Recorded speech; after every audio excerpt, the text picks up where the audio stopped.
यम, आग्नेय, कपोत और उलूक तीर्थ की महिमा। ब्रह्मा जी कहते हैं, यम तीर्थ पितरों की प्रसन्नता को बढ़ाने वाला है।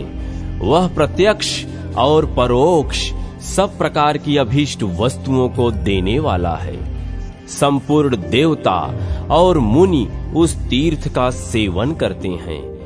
मैं उसके प्रभाव का वर्णन करता हूँ, जो सब पापों का नाश करने वाला है। एक बलवान कपोत था, जो अनुराध के नाम से विख्यात था। उसकी पत्नी हेति नाम की यक्षिणी थी, जो इच्छानुसार रूप धारण कर सकती थी। अनुराध मृत्यु के पुत्र का पुत्र था और हेतु मृत्यु की पुत्री थी। समयानुसार उन दोनों के भी अनेक पुत्र पौत्र हुए। पक्षियों का राजा उलूक अनुराध का प्रबल शत्रु था। गंगा के उत्तर तट पर कपोत का आश्रम था और दक्षिण किनारे पक्षीराज उलूक रहता था। उलूक भी अनेक पुत्र पौत्रों के साथ निवास करता था। कपोत और उलूक दोनों बहुत समय तक एक दूसरे के विरोधी होकर युद्ध करते रहे। दोनों ही अपने पुत्र पौत्रों को साथ लेकर लड़ते थे। यह बलवान शत्रुओं के साथ बलवानों का युद्ध था। उनमें से उलूक अथवा कपोत किसी की भी जय पराजय नहीं होती थी। कपोत ने यमराज तथा अपने पितामह मृत्यु की आराधना करके याम्य अस्त्र प्राप्त किया, अतः वह सबसे अधिक शक्तिशाली हो गया। इसी प्रकार उलूक भी अग्नि की आराधना करके अत्यंत बलवान हो गया।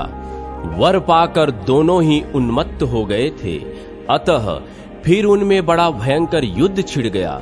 उसमें उलूक ने कपोत के ऊपर आग्नेय अस्त्र का प्रहार किया। कपोत ने भी उलूक पर यमपाश तथा यमदंड का प्रयोग किया। कपोत की स्त्री हेति बड़ी पतिव्रता थी। उस महायुद्ध में अपने स्वामी के निकट अग्नि को प्रज्वलित देख वह दुख से विह्वल हो गई। विशेषतः पुत्रों को अग्नि से आवृत देख उसकी व्याकुलता और भी बढ़ गई। उसने अग्निदेव के पास जाकर नाना प्रकार की उक्तियों से स्तवन करना आरंभ किया। हेति बोली, जिनका रूप और दान प्रत्यक्ष है, संपूर्ण पदार्थ जिनके आत्म स्वरूप हैं और देवता जिनके द्वारा हवनीय पदार्थों का भोजन करते हैं, उन यज्ञ भोक्ता स्वाहापति अग्नि को मैं नमस्कार करती हूँ। जो देवताओं के मुख, देवताओं के हविष्य को वहन करने वाले, देवताओं के होता और देवताओं के दूत हैं, उन आदि देव भगवान अग्नि की मैं शरण लेती हूँ। जो शरीर के भीतर प्राण रूप में स्थित हैं और बाहर अन्नदाता रूप में विद्यमान हैं तथा जो यज्ञ के साधन हैं, उन धनंजय की मैं शरण लेती हूँ। अग्नि बोले, पतिव्रते, मेरा यह अस्त्र अमोघ है, अतः जिस लक्ष्य पर इसका विश्राम हो सके उसको बताओ। कपोती ने कहा, अग्निदेव, आपका अस्त्र मुझ पर ही विश्राम करे, मेरे पुत्र और पति पर नहीं। मुझे मारकर आप सत्यवादी हो, आपको नमस्कार है। अग्निदेव ने कहा, पतिव्रते, तुम्हारे सुवचन और पति भक्ति से मैं बहुत संतुष्ट हूँ। तुम्हारे स्वामी और पुत्रों का अनिष्ट नहीं होगा। मैं उनकी रक्षा का वचन देता हूँ। यह मेरा आग्नेय अस्त्र तुम्हारे पति को, पुत्रों की तथा तुमको भी नहीं जलाएगा, अतः तुम सुखपूर्वक लौट जाओ। इसी बीच में उलूकी ने भी अपने पति को देखा। वह यमपाश में बंधकर यमदंड से ताड़ित हो रहे थे। सती साध्वी उलूकी की यह देखकर बहुत दुखी हुई और भय से व्याकुल हो यमराज के पास गई। उलूकी बोली, देव, मनुष्य आपसे भयभीत होकर भागते हैं, आपसे डरकर ब्रह्मचर्य का पालन करते हैं।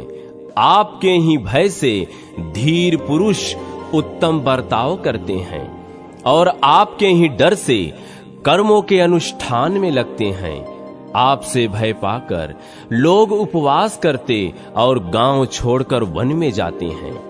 आपके ही डर से सौम्य भाव ग्रहण करते और आपके ही भय से सोमपान करते हैं। आपसे ही भयभीत पुरुष अन्नदान और गोदान में प्रवृत्त होते हैं और आपसे डरकर ही मुमुक्ष ब्रह्मवादी की चर्चा करते हैं। इस प्रकार स्तुत करती हुई उलूकी से दक्षिण दिशा के स्वामी यमराज ने कहा, तुम्हारा कल्याण हो, तुम वर मांगो, मैं तुम्हें मन के अनुकूल वर दूंगा। यमराज की यह बात सुनकर पतिव्रता उलूकी ने उनसे कहा, सुरश्रेष्ठ, मेरे स्वामी आपकी पाश में बंधे हैं और आपके ही दंड से पीड़ित हो रहे हैं। आप उससे मेरे पति और पुत्रों की रक्षा करें। उसकी यह कातरवाणी सुनकर यमराज को बड़ी दया आई। उन्होंने बार बार कहा, सुमुखी, मेरे ये पाश और दंड किस पर पड़े, इनके लिए स्थान बताओ। उसने कहा, जगदीश्वर, आपके पाश मुझे ही बांधे और आपका दंड भी मुझ पर ही पड़े। यमराज ने कहा, शुभे, तुम्हारे पुत्र, पति और तुम सब लोग निश्चिंत होकर जीवन व्यतीत करो। यों कहकर यमराज ने अपने पाश समेट लिए और अग्निदेव ने आग्नेयास्त्र का निवारण कर दिया। इतना ही नहीं, उन दोनों देवताओं ने मिलकर कपोत और उलूक में प्रेम करा दिया। फिर पक्षियों से कहा, तुम लोग इच्छानुसार वर मांगो। दोनों पक्षी बोले, भगवन, हमने आपस के वैर के कारण आप लोगों का दुर्लभ दर्शन प्राप्त किया। हम तो पाप योनि पक्षी हैं, वरदान लेकर क्या करेंगे? तथापि यदि आप लोग प्रेम पूर्वक वर देना ही चाहते हैं तो हम लोग उस कल्याणमय वर को अपने लिए नहीं चाहते। देवेश्वरों, जो अपने लिए याचना करता है वह शोक का पात्र है। जो सदा परोपकार के लिए उद्यत रहता है उसी का जीवन सफल है। अग्नि, जल, सूर्य, पृथ्वी और नाना प्रकार के धान्यों का तथा विशेषतः संत महात्माओं का उपयोग सदा दूसरों के भलाई के लिए ही होता है, क्योंकि ब्रह्मा आदि देवता भी एक दिन मृत्यु को प्राप्त होते हैं। देवेश्वरों, यह जानकर स्वार्थ सिद्धि के लिए परिश्रम करना व्यर्थ है। विधाता ने प्राणियों के लिए जन्म के साथ ही उनके लिए जो विधान रच दिया है वह कभी बदल नहीं सकता। अतः जीव व्यर्थ ही क्लेश उठाते हैं। इसलिए हम जगत के कल्याण के लिए ही कुछ याचना करते हैं। हमारी यह याचना सबके लिए गुणदायक है। आप दोनों इसका अनुमोदन करें। गंगा के दोनों तट पर जो हमारे आश्रम हैं, वे तीर्थ रूप में परिणित हो जाएं। वहां कोई पापी या पुण्य आत्मा जिस किसी तरह जो कुछ भी स्नान, दान, जप, होम और पितरों का पूजन आदि करें, वह सब अक्षय पुण्य देने वाला हो। यमराज बोले, जो लोग गौतमी के उत्तर तट पर यमस्तोत्र का पाठ करेंगे, उनके वंश में 7 पीढ़ियों तक किसी की अकाल मृत्यु नहीं होगी। वे पुरुष सदा सब प्रकार की संपत्तियों के भागी होंगे। जो जितात्मा पुरुष प्रतिदिन इस स्तोत्र का पाठ करेगा, वह 88,000 व्याधियों से कभी पीड़ित न होगा। इस तीर्थ में 3 मास तक स्नान करने से सती, साध्वी, स्त्री गर्भवती होगी। वंध्या भी 6 महीने तक स्नान करने से गर्भवती होगी। गर्भिणी स्त्री 1 सप्ताह स्नान करे तो वह वीर पुत्र की जननी होगी।